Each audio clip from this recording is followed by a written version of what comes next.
Olá, turma. Vamos para a nossa aula parte 2. Para os ouvintes, quem está falando aqui é o professor André Viana, da Escola Técnica Sandra Silva. A disciplina que leciona é Administração de Produção e Estoque. Estamos indo agora para o próximo slide.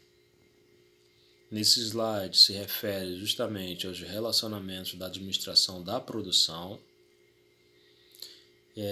que diante esse relacionamento, é necessário poder funcionar da melhor maneira ou para poder funcionar da melhor maneira possível e alcançar seus objetivos de eficiência e eficácia.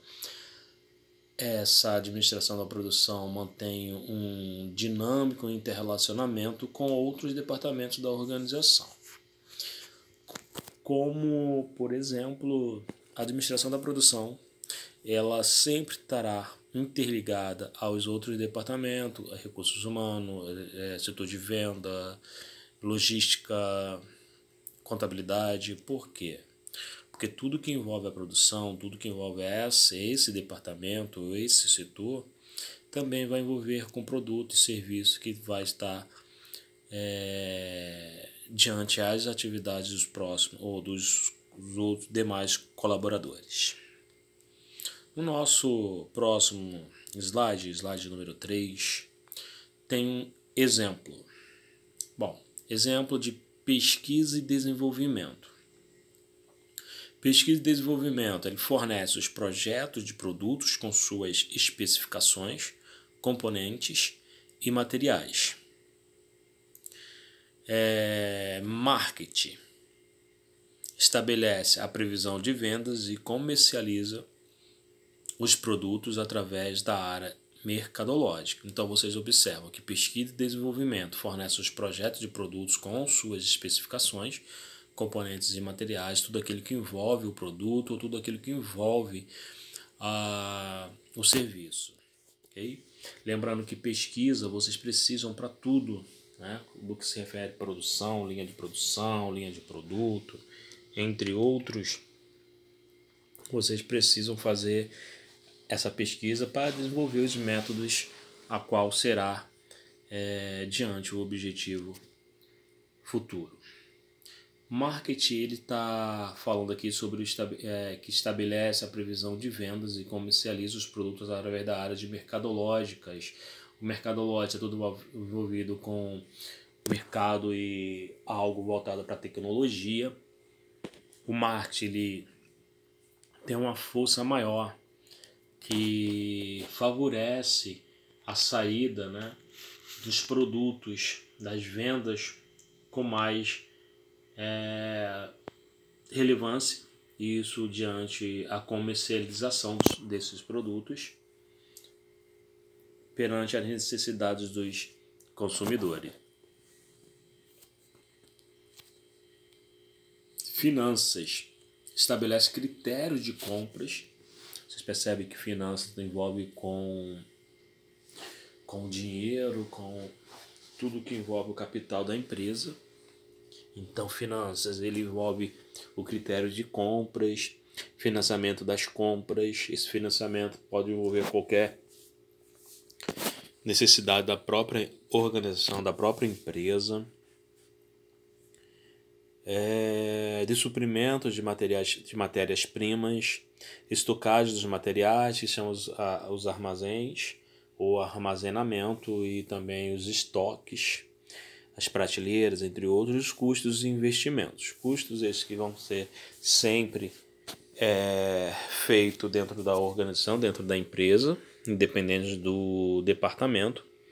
E o investimento é todo aquilo que a empresa vai necessitar para investir inicialmente ou que venha investir no futuro, independente do que seja esse investimento.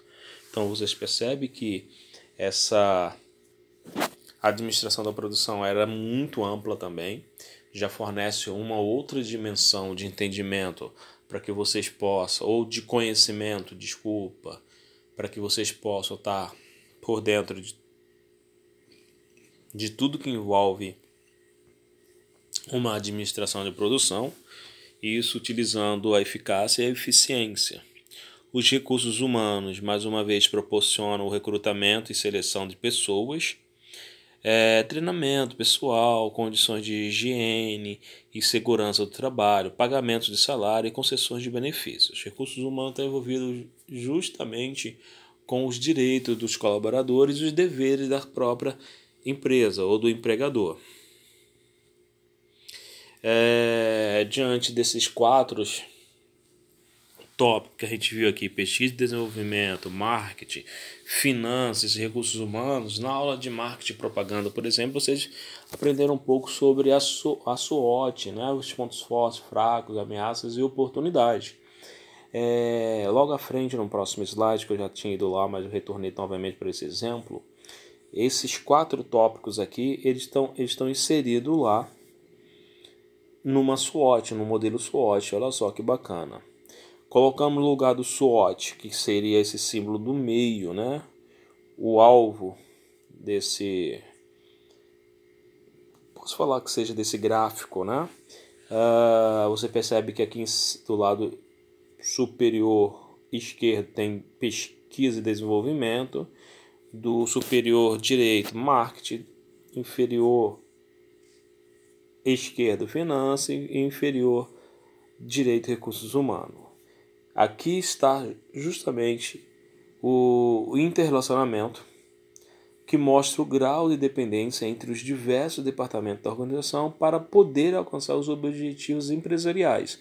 Então, mesmo que a administração da produção esteja inserida como um departamento, os demais vão estar envolvidos a ele. Então, todos os demais precisam também desse departamento para que possa estar sendo aplicado todo o planejamento, todo o treinamento, todo o desenvolvimento, e com isso os colaboradores estão aplicando toda a linha de aprendizado diante das suas atividades.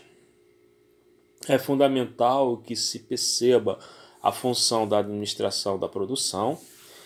É vital para a existência da empresa, pois a partir dela é que são gerados os bens que trarão as receitas da organização.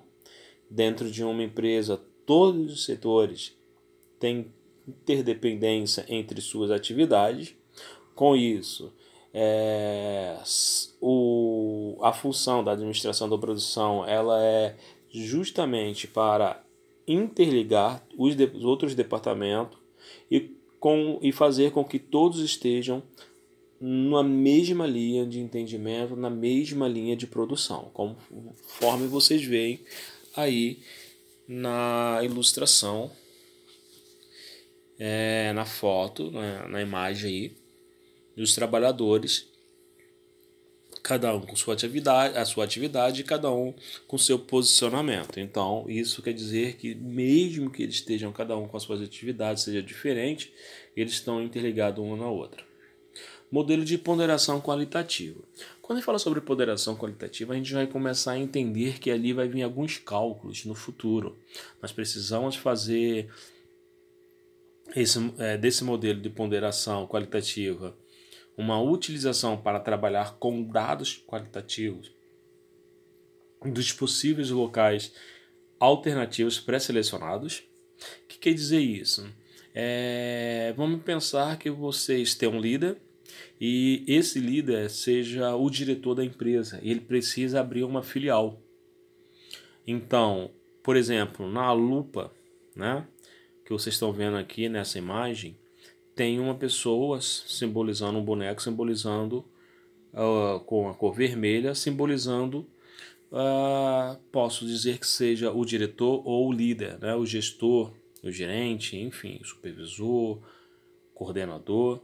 Ele está selecionando as equipes que vão fazer um pré-selecionamento, né, uma pré-seleção de alguns locais alternativos para fazer esse modelo de ponderação qualitativos. Esse método propõe uma forma de medir e dar valor a dados de natureza subjetiva para permitir a comparação entre as várias alternativas da localização.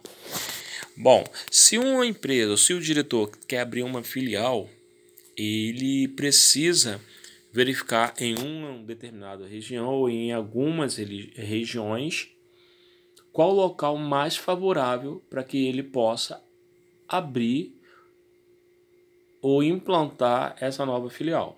Então, diante disso, é necessário que exista essa pesquisa, né? Essa pré-seleção. Diante disso,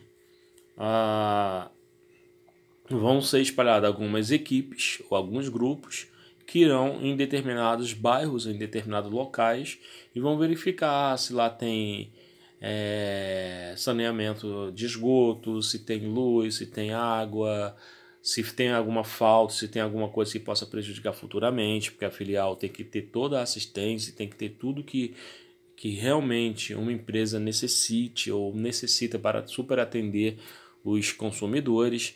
Então tudo isso tem que ser analisado, tem que ser pré-selecionado, tem que ser pesquisado para futuramente desenvolver e aí sim inaugurar e fazer a escolha dessa localização ou dessa filial. Desta forma, os dados subjetivos e a opinião pessoal dos avaliadores, você percebe que são grupos.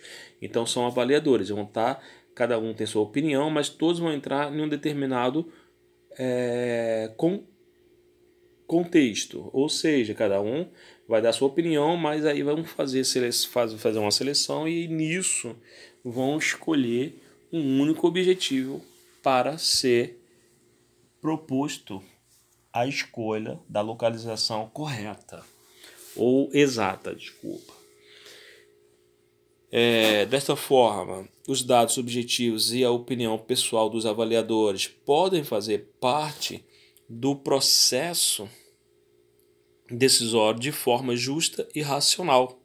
O modelo da ponderação qualitativa segue os passos a seguir.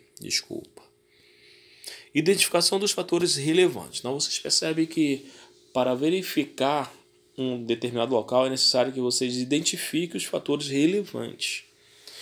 Em primeiro lugar, é preciso identificar os fatores relevantes a partir de uma lista de critérios que serão utilizadas para avaliar as diversas opções de localização pré-selecionada.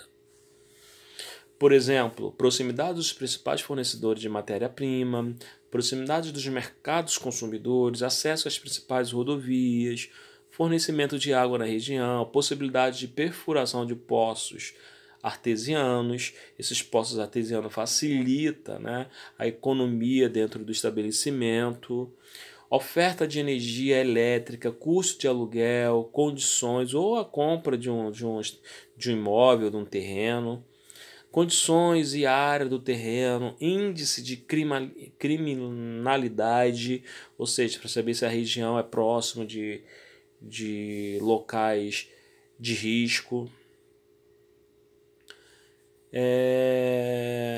infraestrutura de transporte urbano, facilidade de acesso pelos funcionários, existência de ciclovias, níveis de escolaridade médio da mão de obra da região, isso utilizando a existência de creche com vagas, existência e acesso aos postos de saúde, incentivos fiscais da região, atuação dos órgãos fiscalizadores e aceitação da comunidade, clima da região. Então vocês percebem que até o clima da região é necessário verificar. Por quê? Porque existem locais onde chove mais, tem locais que não chove, tem locais que faz muito sol. Então o clima, a região ali não vai ser propícia para um determinado ramo de negócio ou até mesmo para a abertura de um novo segmento de mercado. Então é necessário que vocês estejam identificando esses fatores relevantes para aí sim começar a existir o peso e a nota desses fatores. A lista de fatores pode se tornar muito extensa, daí a necessidade de identificar apenas o que sejam relevantes à tomada de uma decisão. Então vocês percebem que diante de um pequeno e em busca de uma nova localização é necessário ter toda a atenção devida para que tudo venha ocorrer perfeitamente. É recomendável que os tomadores de decisão consultem especialistas técnicos. Poxa, professor, Nós não somos administradores técnicos de administração, isso, vocês já são especialistas técnicos. Vocês já têm todo o entendimento, ou estão tendo todo o entendimento, para no futuro vocês ajudarem muitos profissionais que precisam fazer pesquisas para abrir novas filiais.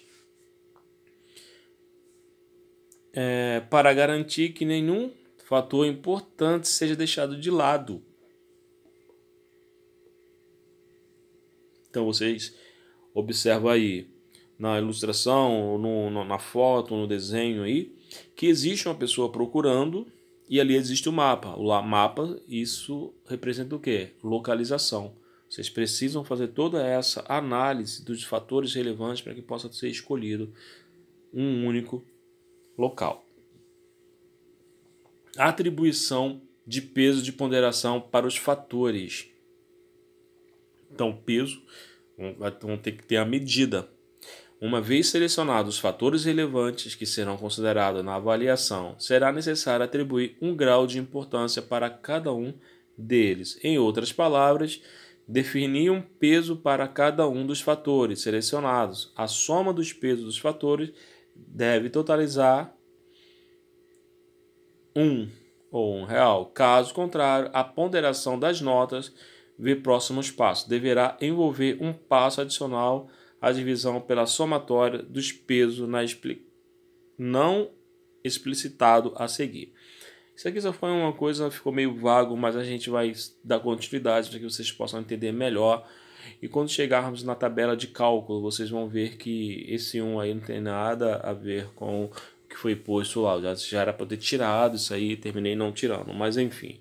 Esqueça isso aí, vamos dar continuidade à atribuição de peso de ponderação para os fatores, ok? Os fatores julgados mais relevantes, que são aqueles que os grupos escolheram, selecionaram e acharam que esses sim são mais relevantes, recebem pesos maiores. E os fatores menos importantes recebem pesos menores. Então vocês vão ter uma atribuição de valores, de notas, de pesos, e vocês vão dar esses pesos para cada um desses fatores, que seja mais relevante ou menos relevante. A atribuição dos pesos deve ser feita em conjunto, ou seja, todo o grupo tem que participar, por profissionais que representem as diversas áreas da empresa, uma vez que a importância de um determinado fator pode variar de área para área, e é importante que as diferentes visões sejam contempladas pelo modelo. Então, a gente vai entender um pouco nesse mapa, atribuição de notas para cada localidade em função dos fatores. Se vocês observarem, aqui existem algumas regiões. Na verde está a região norte, na vermelha está a região nordeste, na azul está a região centro-oeste, na abóbora ou na laranja está a região sudeste e na roxa ou violeta, não sei bem, está a região sul. Deve-se julgar e dar uma pontuação para cada uma dessas localidades pré-selecionadas, em função dos fatores definidos nas etapas anteriores. Uma escala de pontos comum é aplicada a todos os fatores. Por exemplo, escala de notas de 0 a 10. Então, vocês vão selecionar. Imagina que os grupos foram selecionados e cada um foram para essas cinco regiões do nosso país. Norte, Nordeste, Centro-Oeste, Sul e Sudeste, ou Sudeste e Sul. Então, são 5 grupos que estarão em cada um desses estados ou diante dessas regiões, e aí vão fazer a seleção conforme todos os demais estarão fazendo a mesma, em cima dos mesmos objetivos. E aí vocês estarão sendo distribuídos, esses grupos estarão sendo distribuídos para todas essas regiões, e nessa análise, depois que os grupos finalizarem toda a análise, dando toda a importância para as atribuições de notas, aí sim vão começar a fazer a escolha das regiões que serão relevantes para a abertura da nova filial, ok? É por aí, acredito que vocês estejam tendo entendimento, claro, e conforme for passando na próxima aula, a gente vai estar entrando numa dimensão mais de cálculo, e aí sim vocês vão entender que está tudo explicado nesse vídeo aula. Ponderação das notas consiste em multiplicar o peso de cada fator pela nota. Então vocês sabem, se o peso deu 3 e a nota deu 5, vocês vão multiplicar 3 por 5. Ok? E assim para todas elas.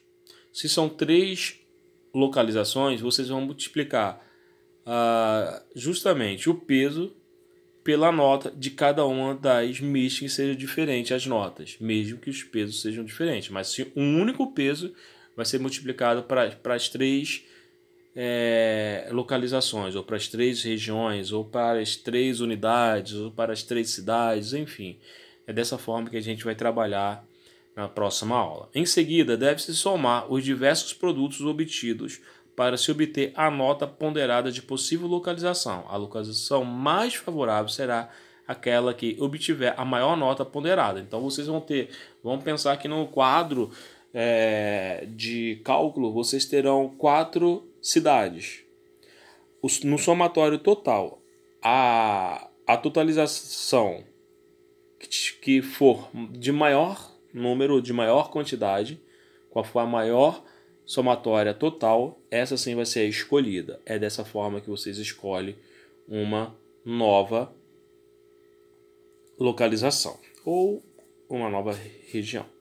Observação: no caso de se optar por peso de fatores cuja soma seja diferente de 1, ainda é necessário dividir o resultado pela soma dos pesos dos fatores para se obter a nota ponderada de cada localização. Isso aí é só uma observação, mas pela primeira parte, o primeiro parágrafo, depois dessa imagem aqui, que é onde fala sobre em seguida deve-se somar os diversos produtos obtidos, aqui já está bem explicado, já está bem específico. Você já tem uma noção maior sobre todo esse desenvolvimento para a próxima aula. Ok, pessoal? Então estejam espertos, na próxima aula a gente começar a entrar em cálculo, é super fácil, vocês vão fazer, vou deixar atividade para vocês de cálculo na próxima aula, como também vocês terão atividade nessa aula de hoje. Então qualquer dúvida nós estaremos na aula online, estaremos tirando as dúvidas e com isso a gente vai finalizar lá na aula online, a nossa aula online, a nossa aula de hoje. Então, é isso aí. Aguardo vocês ou espero vocês lá na nossa aula ou na nossa plataforma do Google Classroom.